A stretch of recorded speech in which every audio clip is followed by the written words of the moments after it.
Presented by Horns and Hooves Entertainment. You're watching Bob Hansen, Tom WUJEK, Sean O'Malley, Adam Fitzgerald, and Andy Van Meer. You still up? Live. It's Buffalo After Dark. Computer.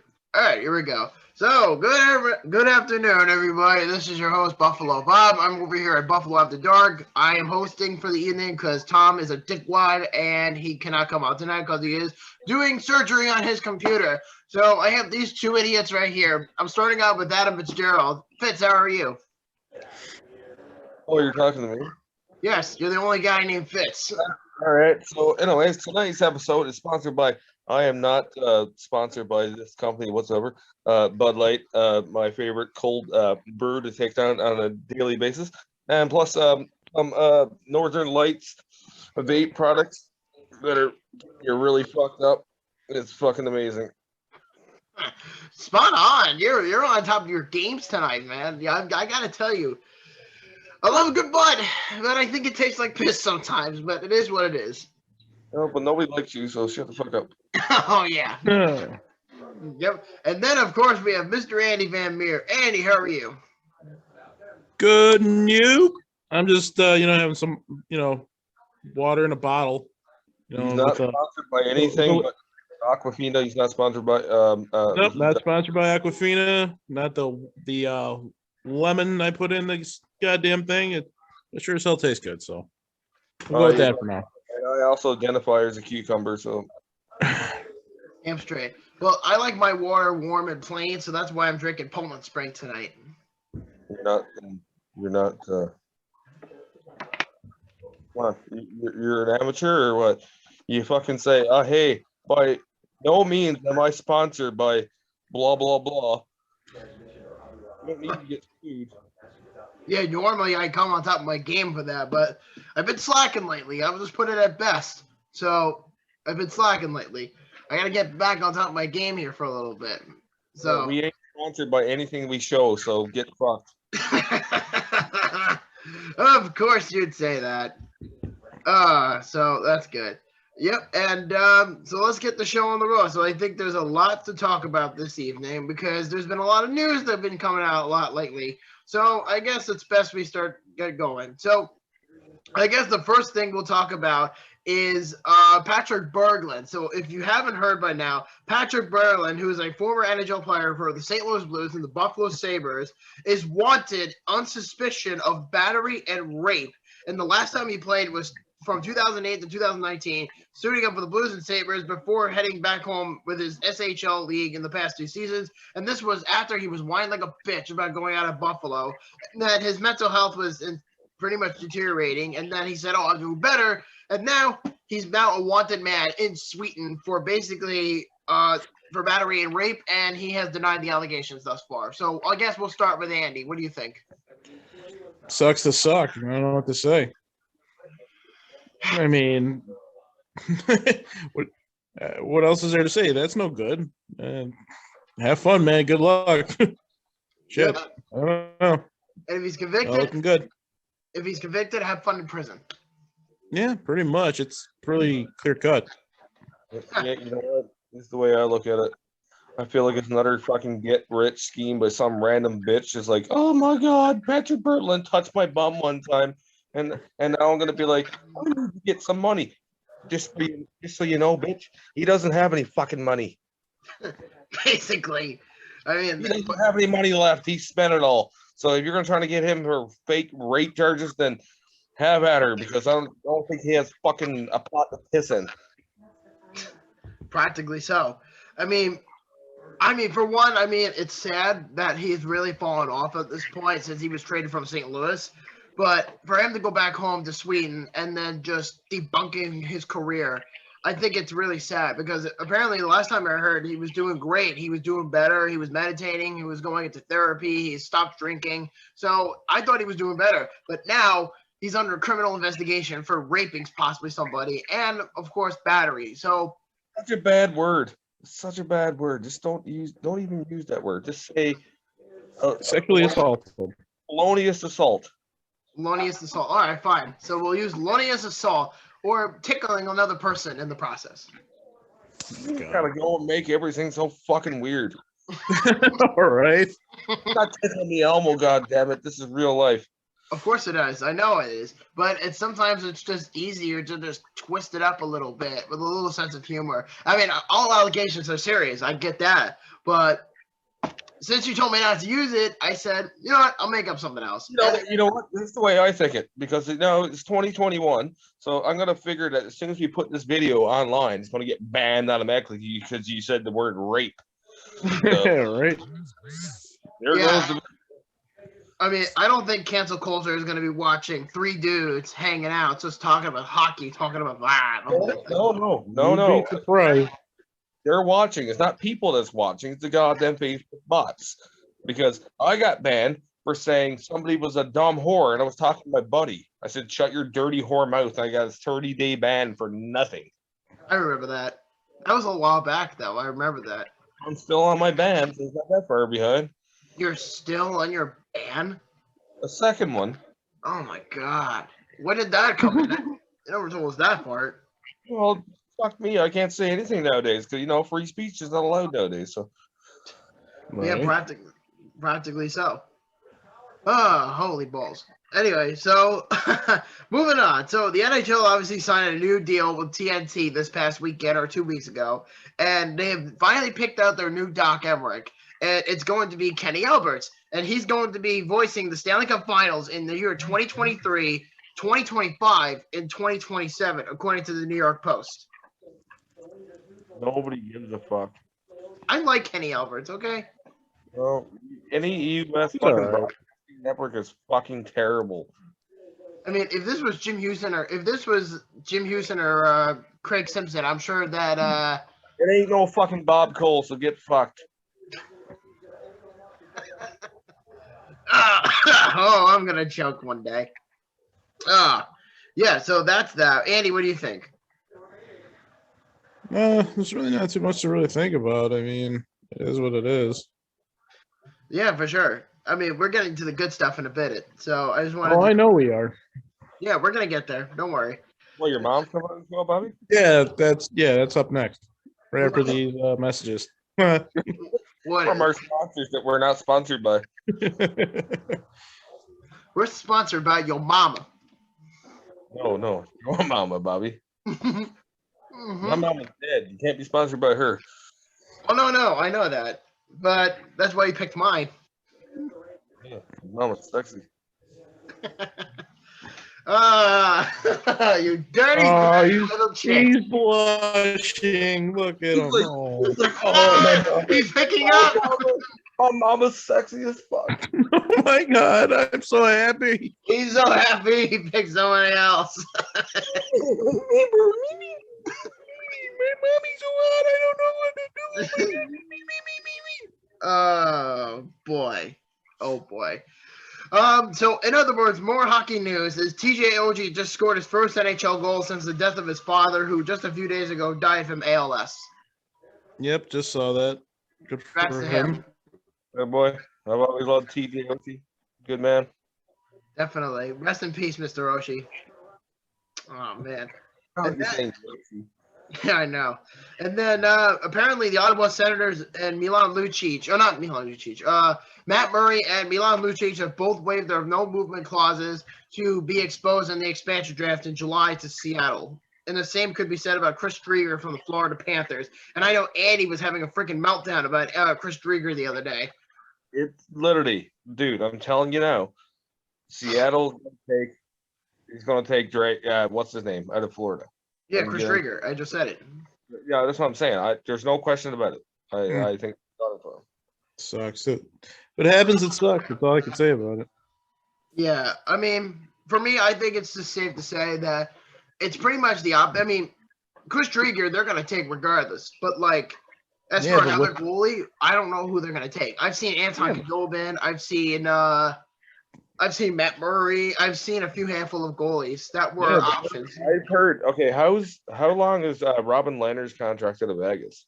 Oh God, I think he's got like 4 years left on his contract. That would have been a good chance for him if he wasn't such a hit, right?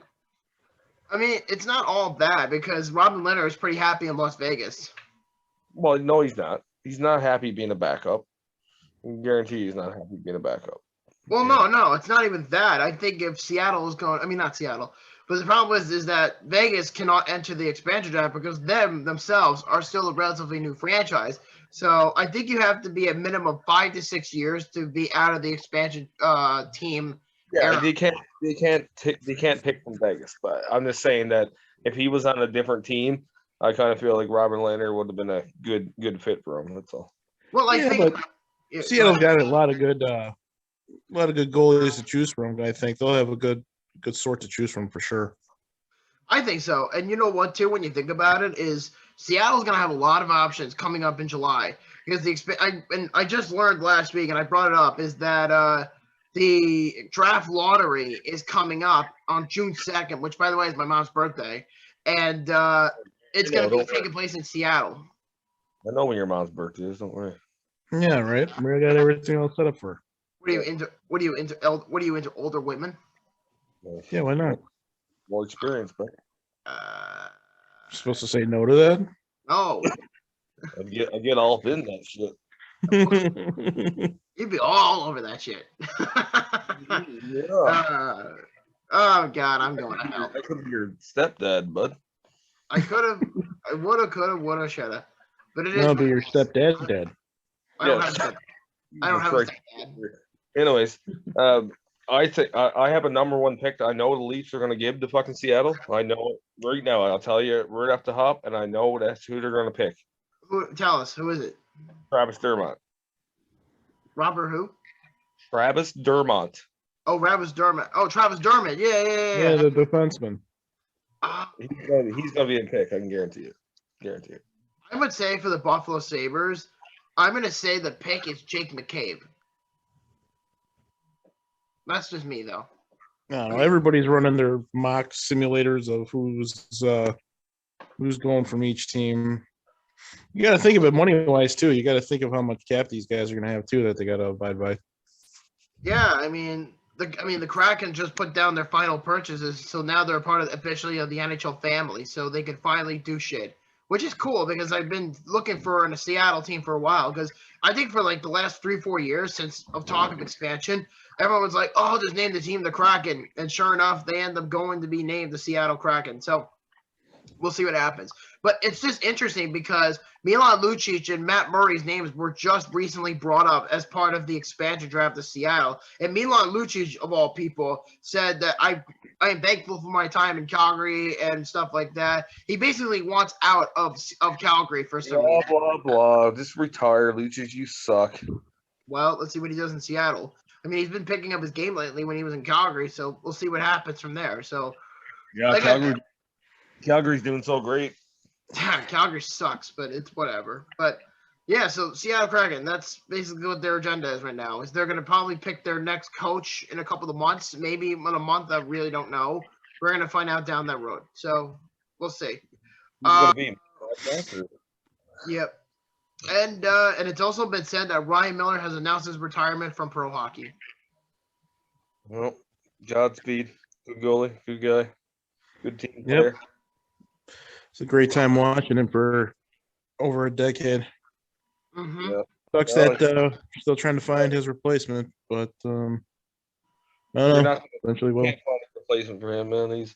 He's a stellar goalie. He's an all-around good player. He's a good guy. He's a fucking team player. He's a lot of things. I'm not a Ryan Miller fan per se, but the fucking guy is good for hockey. The way you look at it. There's no doubt about it. I would certainly think at this point he's like a lot of people start bringing up this question is, do you guys think that he's a balloter for the Hall of Fame? Yeah. Oh yeah, for sure. Yeah. What about you, Andy? Do you think he's a Hall of Famer? Not right now. I don't know. I don't think so. I think he might get his jersey retired here in Buffalo, but that's about it. I don't think he's a shoe-in, but I think down the road maybe he'll get pat on the back, basically. I'd give him 5 years at minimum to see if whether or not he makes a Hall of Fame. I mean, because considering the fact he is the all-time winningest goalie in Sabres history, surpassing Dominik Hasek's wins total. So, and he also has a certain amount of respect across the league in terms of his style of play and his career reception and all that stuff. So, I think it's going to be an interesting point of view from when people bring up Ryan Miller as a possible candidate for the Hall of Fame. I think there is no doubt in my mind that not only do I think they could retire his jersey, I also think that he could be an inductee to the Sabres Hall of Fame. Well, yeah, he should. Yeah, I'm sure he will. Hockey Hall of Fame is probably a long ways away. But Then again, McGillney hasn't had his number retired yet either, so I don't know. Fucking guy, man. Russian Rocket. Won the Russian Rockets.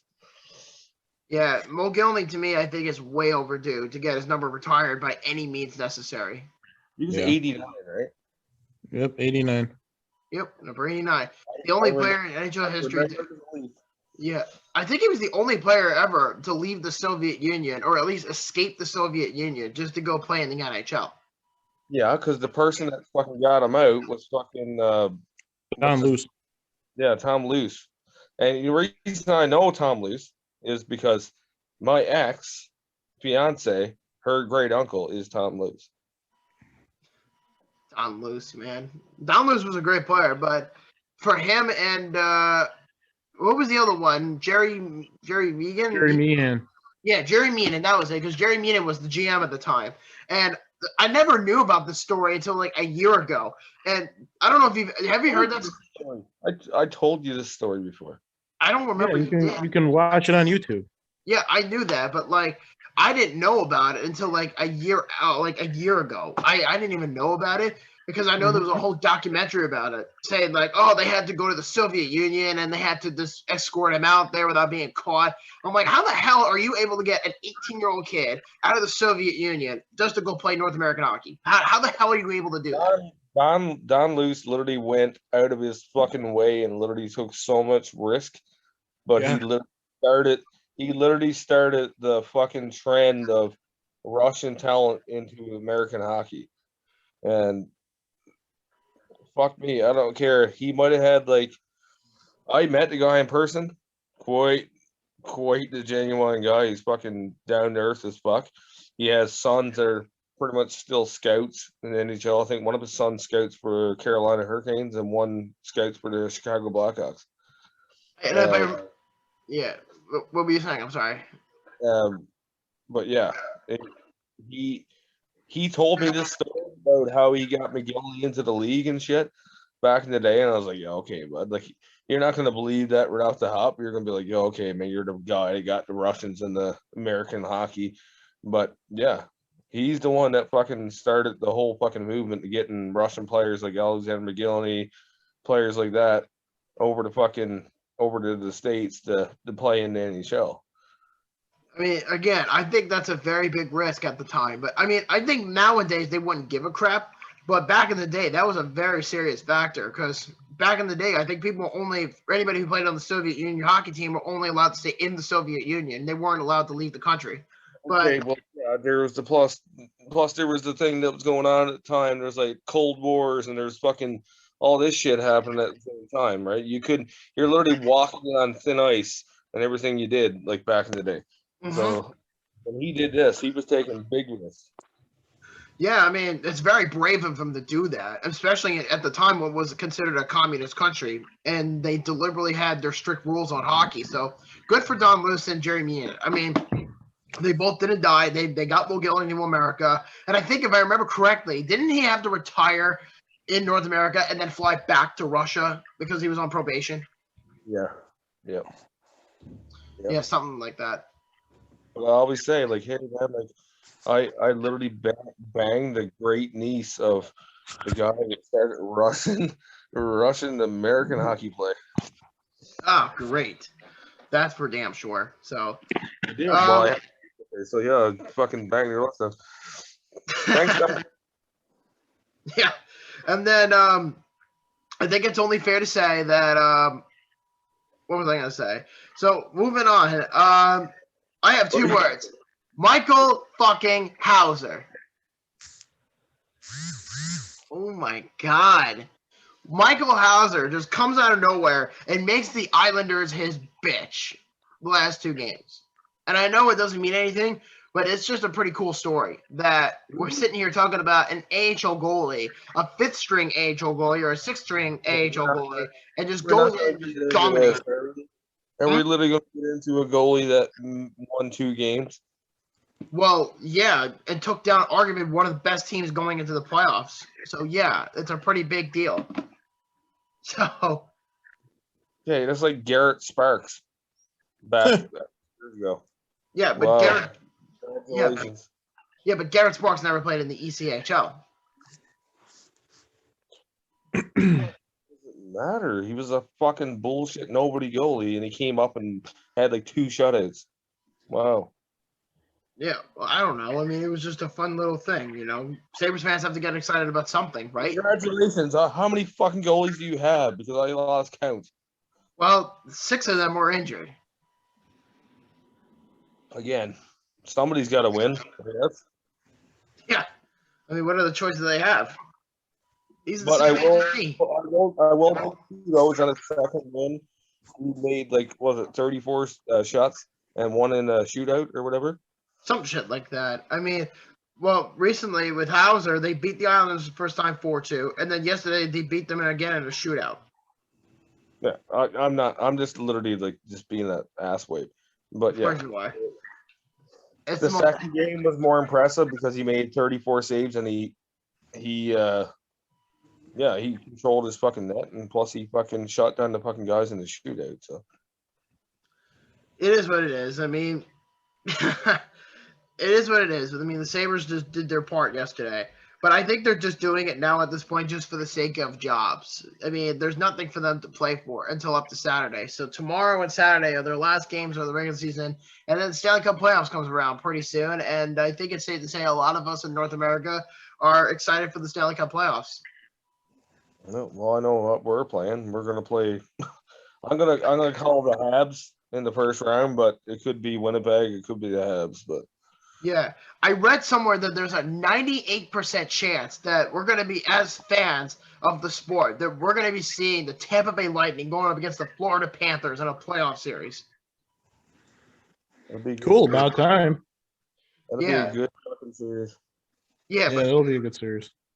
I think it would go 6 games at minimum, but we'll see what playoffs come around. Because last year in the qualifying round it was 5 games, and then everything else after that was 7. So again. I kind of feel like it's going to go. I don't think it's going to be even. I think it's going to go. One team's going to have the fucking upper hand, or one team's not.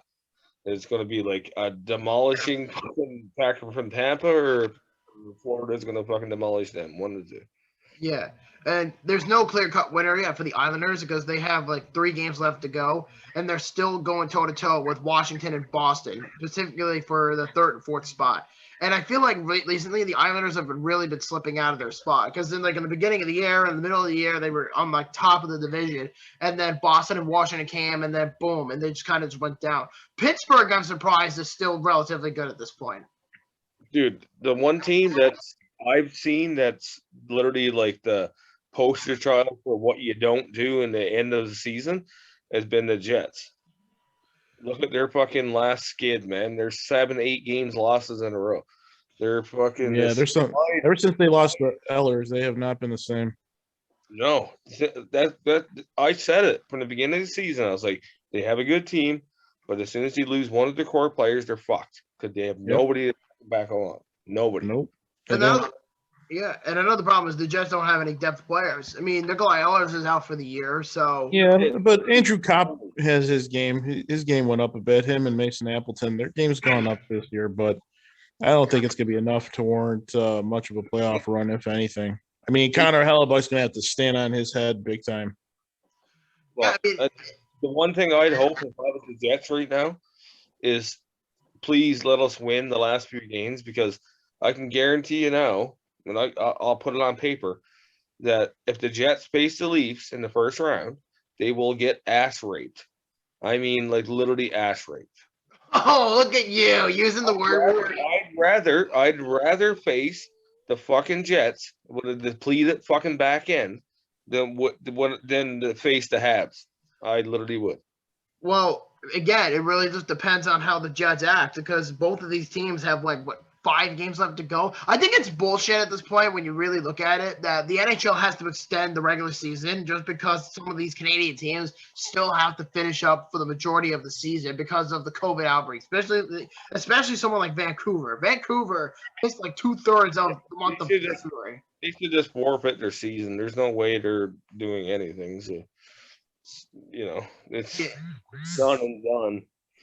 Yeah, and I think if the regular season were to end today, there's a very good chance that Vancouver would get the number 3 pick in the draft, and the same goes for Ottawa at 45. So right now the odds are very high that Anaheim or Buffalo, one of those two teams, can get the first overall pick because there's no clear-cut winner because of how well Buffalo's been playing lately.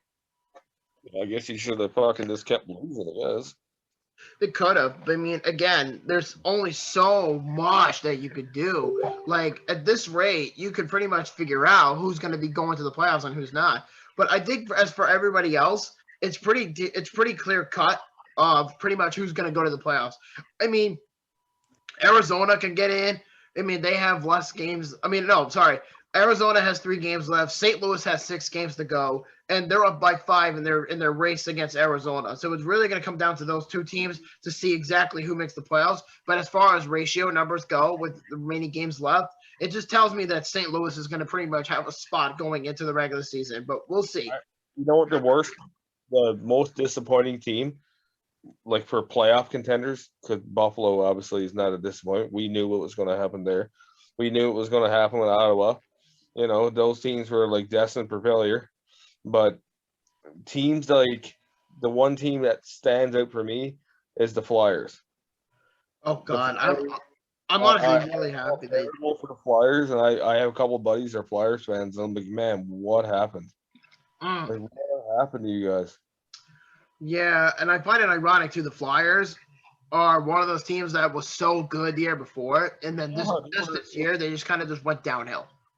They just literally shit the bed. But it goes back to their fucking goaltending and stuff, man. Their goaltending is, it's good, it's great, and then all of a sudden it's complete, absolute garbage. What the hell happened to the Flyers, man? They literally just. I don't know. They fell from grace within 1 year. That's unheard of. I don't know. Something happened with Carter Hart's game. I don't know. He just lost it. It's the goaltending, man. That 1 year, last year, he had that end of the last 20 games or something like that. He was dude, there's no goalie better in the fucking league, and all of a sudden he's just hot fucking garbage. And it's not helping that their fucking defense is just it's not there, man. They have it, but it's just not there. Right. But as far as teams that that did not make the playoffs this year, I think could have had a chance to make it but didn't. That team to me was easily the Columbus Blue Jackets. That to me was a big shock. That's another surprise too. I figured they'd be on the last spot, or they'd be sitting looking in right now, by 1 point or something like that. But Tortorella lost that team. There's no ifs, ands, or buts about it. They made moves to try to make the team better, and dude, he lost the team. They gave up Foligno. That was their playoff fucking heart right there. Well, not only that, I mean, I think, and you would think by trading for freaking Patrick Laine, it would make things a lot easier for their offense, but Laine hasn't done shit since he got to Columbus because of John Tortorella. He needs a new coach. No, it's nothing to do with the coach. The coach only goes so far. No, Tortorella's a fucking retard, and he's this, he's that. But Laine is not as good as everyone makes him out to be, man. He's not. When everyone was telling me coming in the draft, Laine's better than Matthews, I'm like, dude, you can't compare a player that's one-dimensional to an all-around player. You can't. No, I mean, I'm not saying that he isn't one-dimensional. I mean, Laine is one-dimensional. But when you talk about Patrick Laine, the number 2 overall pick, the guy that was picked immediately after Austin Matthews, you trade for him, and then you do nothing with this guy. And you trade arguably the best player in that draft with Matthews and Pierre-Luc Dubois. And Dubois, I think since he got to Winnipeg, has been stellar. And Laine's numbers statistically has went down to shit because he has nobody to play with. Torts consistently benches him when he makes one fuck up, and then at the same time, nobody in that Columbus Blue Jackets locker room has any appreciation for John Tortorella at this point. He's been there now for like 4 or 5 years, and he's way past his due date as far as getting fired. And now the odds of him getting hired again is very, very high. But here's the thing, though. Even if you look at Patrick Laine's stats for the last 2 years, like he's not been that hot, man. I don't care. There's a reason he got traded. I suppose. I mean, it is what it is. I mean, that whole situation's fucked up over there. It really is. They yeah. went totally spiraling downward. Yeah, and like I said, the only reason. If anybody to this day still tells me that fucking Laine is comparable to Matthews, I'll literally bitch slap the fuck out of you because it's not even close. Not. Looks like Karma. Yeah, I was gonna say it looks like Karma has hit Tom Wilson. You see Yep, Tom Wilson's out for the game. You see the first 5 minutes? Oh yeah, absolutely. That's the hockey I like to see. That's what I That's want. old time hockey. Oh yeah, Boston bench clear fucking brawls. Let her go.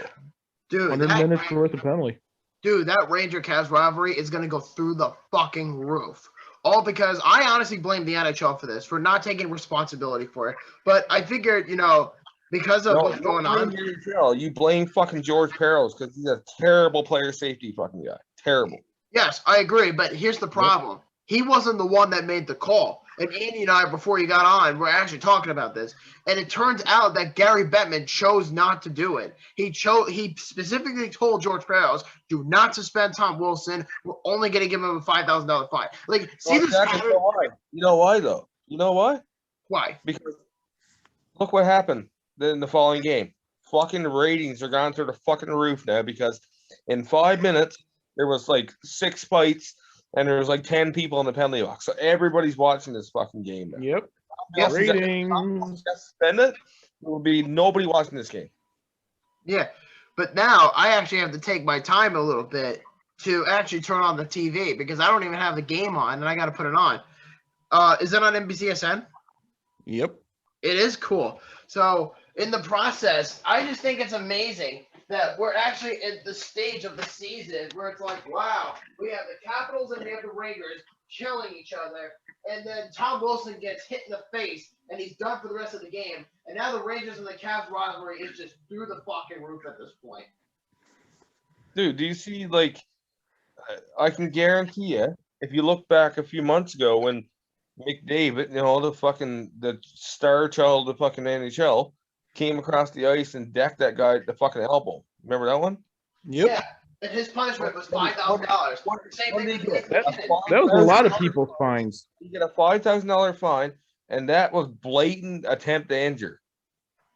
Blatant. Yeah, there's been a lot of $5,000 fines given out this year with hardly any suspensions. Sounds like a fucking joke. Do you remember like fucking 10 years ago when someone did that? What'd you get? Yeah, you get like, at least 2 games. Suspension. You don't fucking around.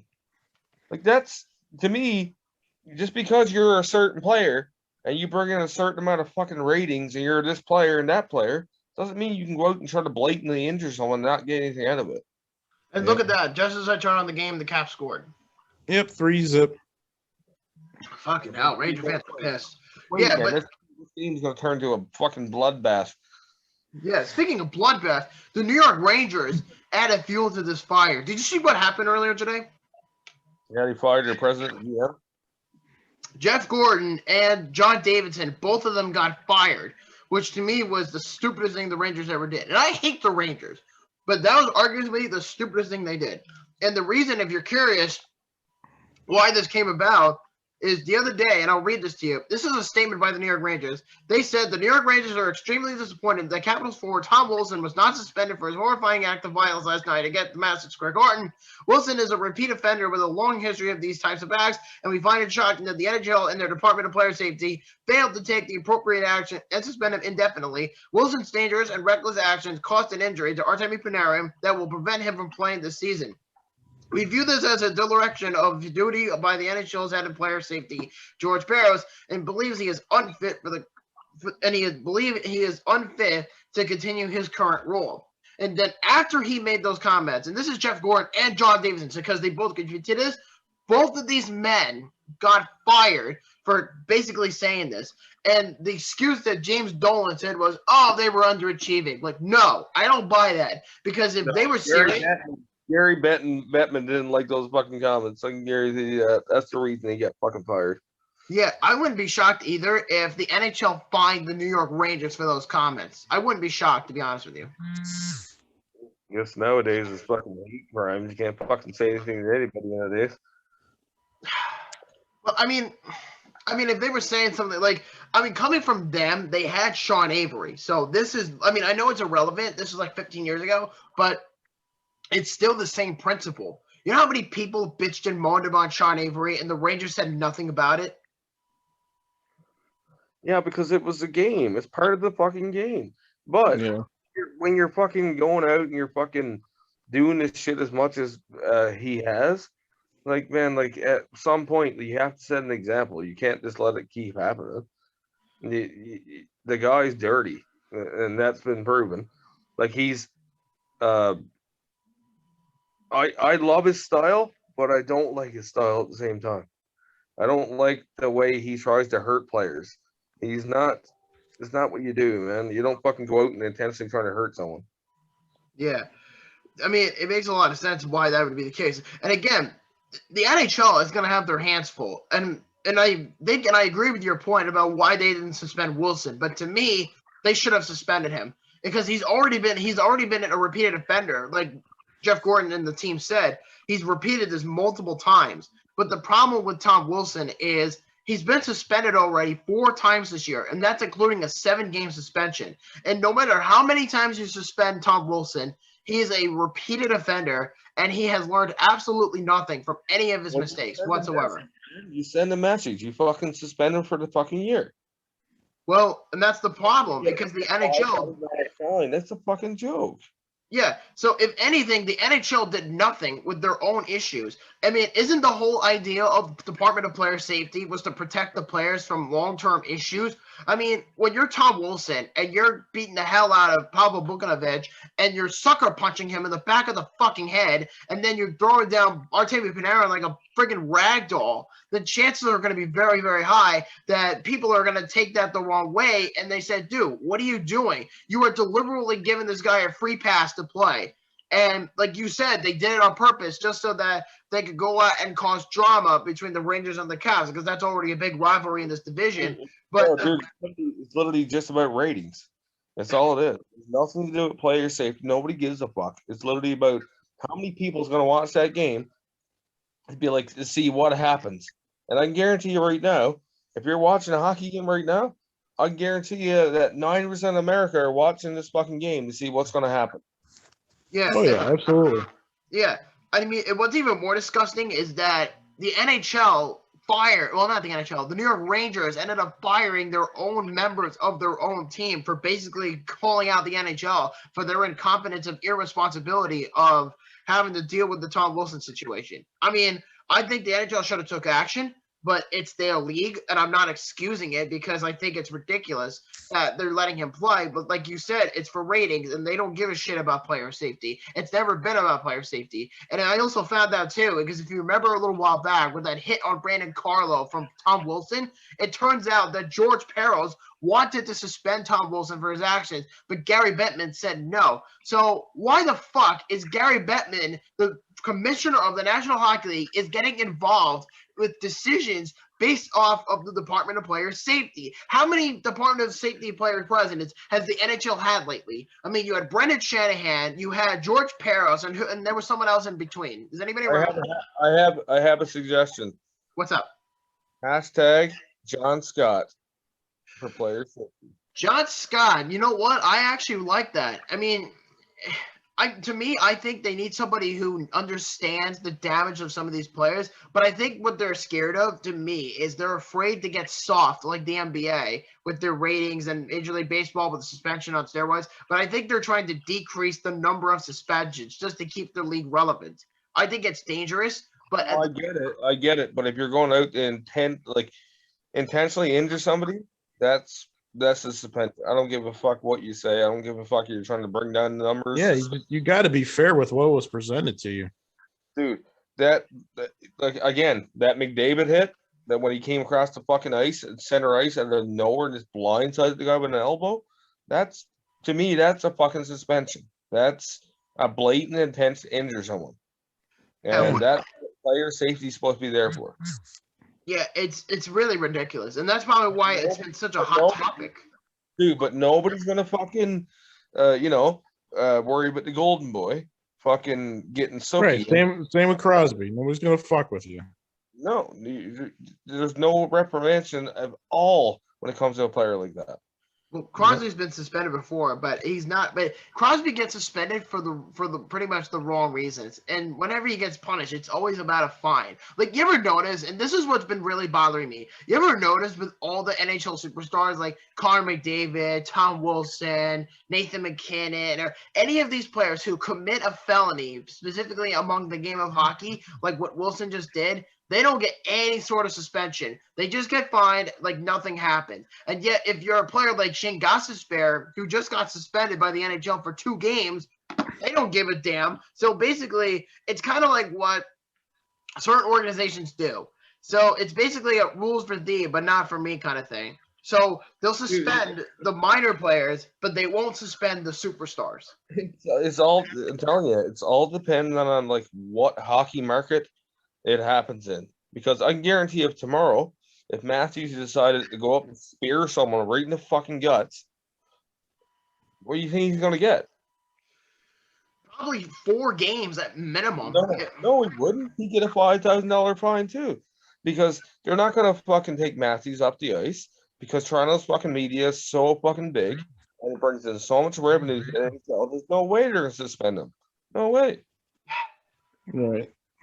Like, it's such a contradiction because the NHL started the shit show, and the New York Rangers added fuel to this fire, and the NHL is once again adding more fuel to the fire. Tom Wilson is playing and ended up getting injured, and now George Barros is sitting there at a hostile Madison Square Garden, I guarantee you, with hundreds, maybe with a couple of guards, maybe 3 or 4 security guards behind his back at Madison Square Garden.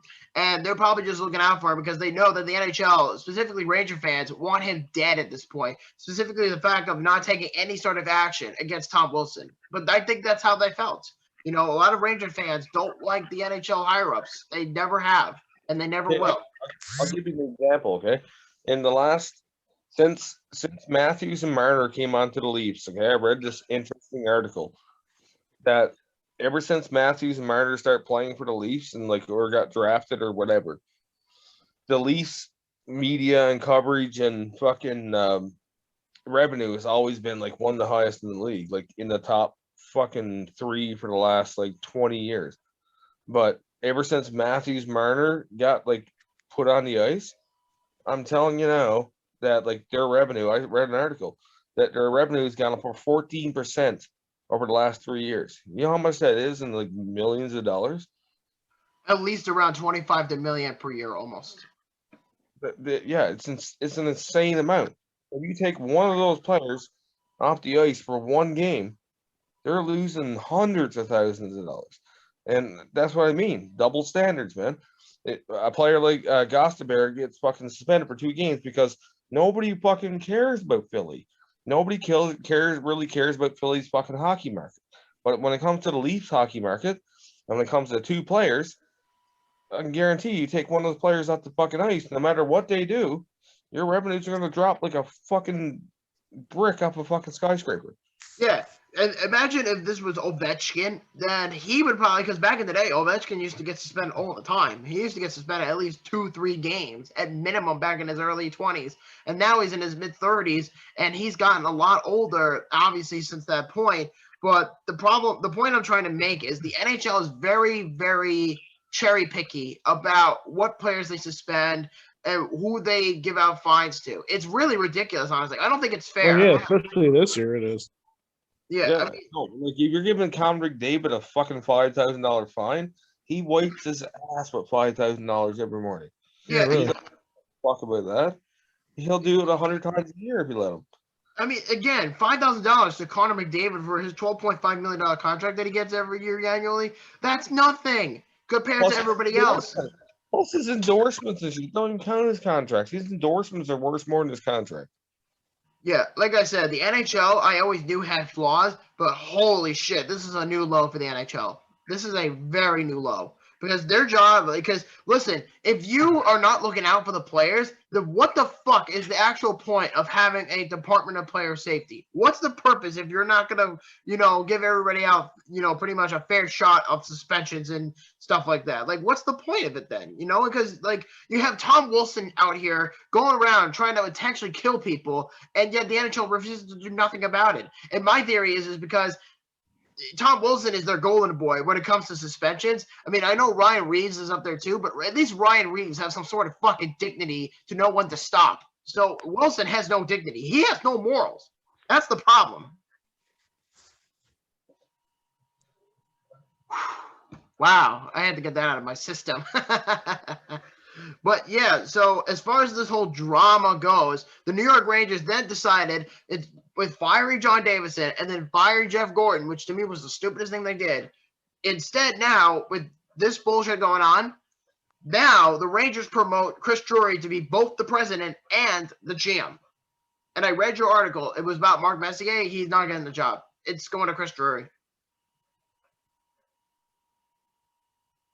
Yeah. Okay, then.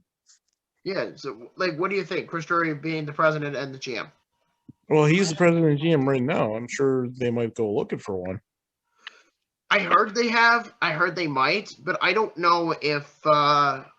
I mean, they're saying it's a prominent role that they're promoting him to be, but I don't know how accurate it will be for Chris Drury to be the quote-unquote permanent GM, because that's what the Sabres did for Kevin Adams. They fired Botterill last summer, and they bring in Kevin Adams, who's on the verge of ending his first year, and now they got to go out and get an actual GM unless they say, all right, we're going to make Chris Drury the permanent GM, because nothing was said today that Chris Drury was the permanent GM. They're probably just using him as an interim. That's all I know. Unless they change up to something else, then I don't know. The Rangers, to me, I feel like are not going to be the same. And Tom Wilson pretty much broke the New York Rangers today. Yeah, it is what it is right now. I mean, they're in a state of, well, it's not a state of shock, but there's a lot Disarray. going in that organization right now. It's literally a state of disarray. I literally don't think that they're gonna fucking keep Chris Drury as president and GM. Chris Drury is not president by any means. I think he might be able to be a GM, but I don't think pretty much. I don't think he can be president. I don't think he definitely can't do both. So I mean, I'm not saying that he can't do it, but I think in my opinion, I think James Dolan thought about this for a while, and I don't even think it has anything to do with the Tom Wilson situation. I think it's just to the point where Dolan thought that it was a good idea to just simply fire Jeff Gordon just because he's a big favorite and fan of Chris Drury. He's very infatuated with him as an executive, because teams in the past have tried to interview Chris Drury for the job. Buffalo tried, Florida tried, Pittsburgh tried. Nobody got him. And New York Rangers all said no. Yeah, dude, this is literally fueled by that. If it's not something to do with it, it's because they need a fucking excuse to get rid of him. That's all it was. It's literally an excuse. And I think, like you said, it's an excuse for him to basically get rid of Jeff Gordon. But I don't know if this was a definitive plan that was in progress for James Dolan, because he probably just looked at the Knicks because apparently they're doing so good. I mean, everyone's going crazy about it. I don't give a fuck about them, but apparently the Knicks are doing so good that he doesn't even have to touch them. He's like, hey, the Knicks are doing good. Let me go micromanage the New York Rangers. And today was a golden opportunity for James Dolan, even though he knows nothing about the sport of hockey, despite the fact that he owns them. And then he goes out and says, we're going to fire Jeff Gordon. So, I don't know. This whole thing was a fucking mess. I mean, this whole... How do you know? Like, Jesus Christ, man. Like, most of the billionaires that own the fucking hockey teams in the NHL have no clue about anything. So...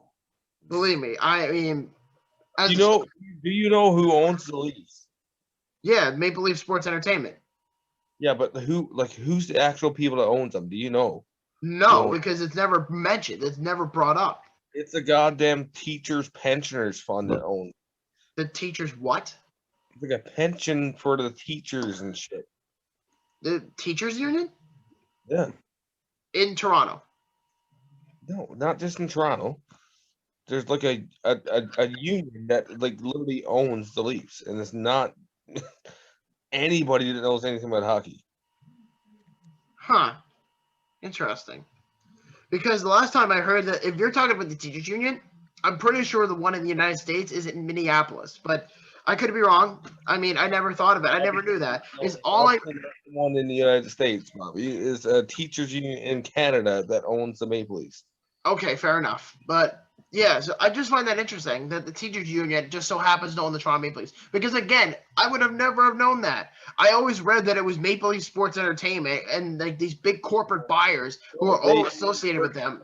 They own a certain percentage, but they don't own them. It's odd. Because, you know, back in the day when Harold Ballard was alive, I know it's like a sin to say his name in Toronto, but like when Harold Ballard was the owner, it was a shit show, but he was a guy that was pretty much running the team. Unlike these other companies or these other corporations that just put it in together. I know the Flyers are in this situation too.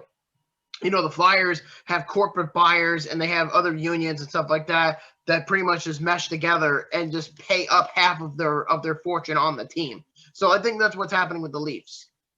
Yeah, it's basically, I think it's like a 60-40 deal. I'm pretty sure like the teachers union owns like 60%, and then like Toronto Sports Entertainment owns like the other 40%. I had no idea. I didn't either until like 5 years ago. I was like, what? A fucking teachers union owns the Maple Leafs? Yeah. That's interesting. I had no idea that was even a thing until now.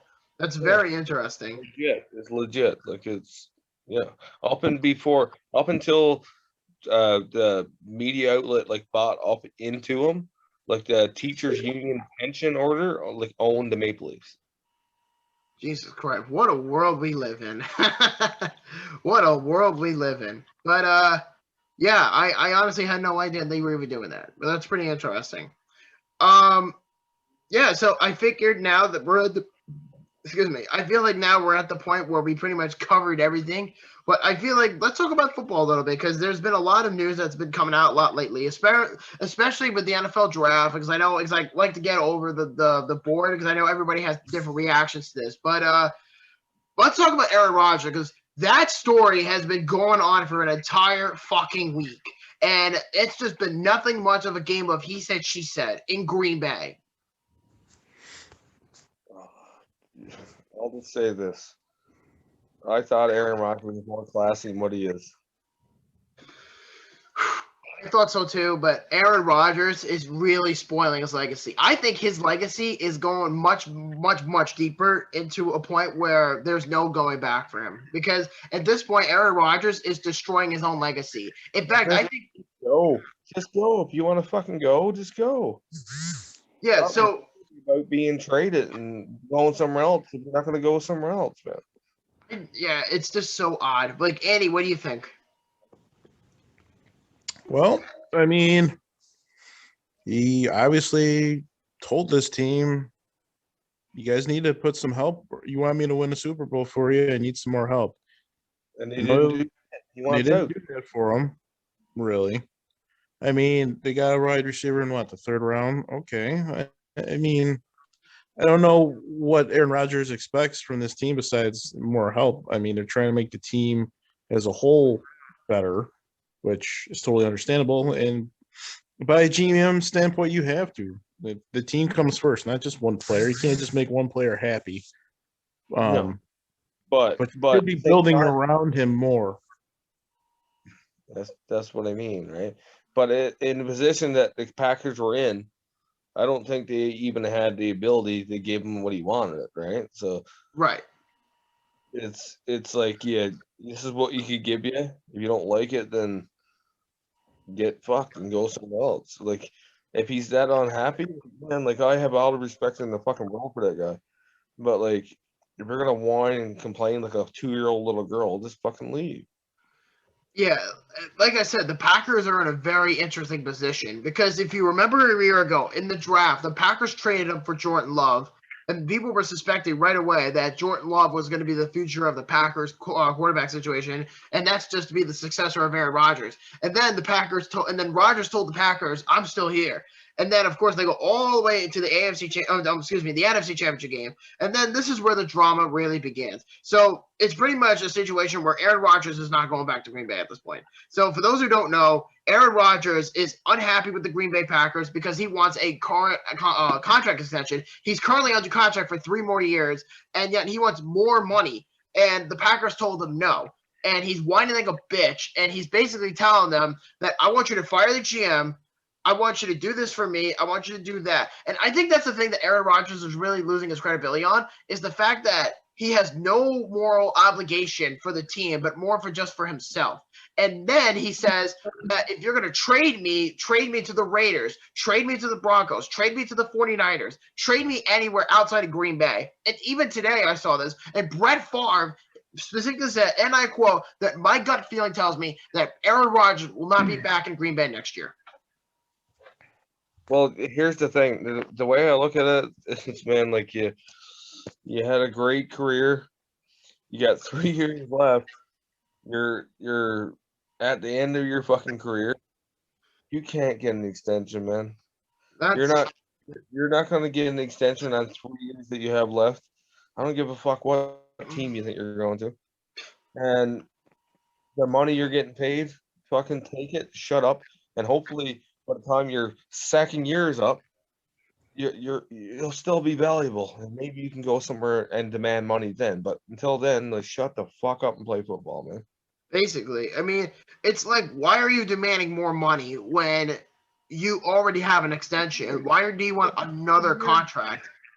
To me, like he's reaching beyond the point of being reaching. You might be Aaron Rodgers, but you're reaching way too far. You're reaching into the candy jar. And you're fucking gone right to the bottom, and you're like, maybe I can pull it one more fucking golden coin out of my ass. But no, you can't until you do something better. And yeah, you might not have the fucking team around you that you want, but you're old and you're still getting overpaid, and you're still getting insane money, and you're expecting an extension on a 3-year extension. No, you're not getting it, man. You're not. Oh, you're not. And he's 37. He's going to be 38 in December, right about Christmas time. And it's you ain't no Tom Brady, bitch. Start fucking pissing. Yeah, and the difference between Tom Brady and Aaron Rodgers is Brady has been taking contract cuts for many, many years. Aaron Rodgers is not used to this. So, well, the other difference is Tom Brady's running out of fucking fingers for fucking rings. Yeah, arguably the GOAT. Probably the GOAT.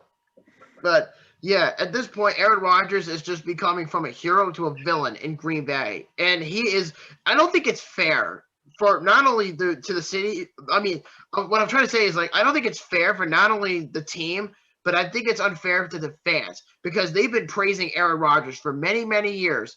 And yet now he's on the cusp of pretty much telling them, fuck y'all, your time was wasted from my career. And yet he's not married. Well, he's engaged, but he doesn't have family. He doesn't contact his own family. He's just a miserable fucking human being. And that's the problem.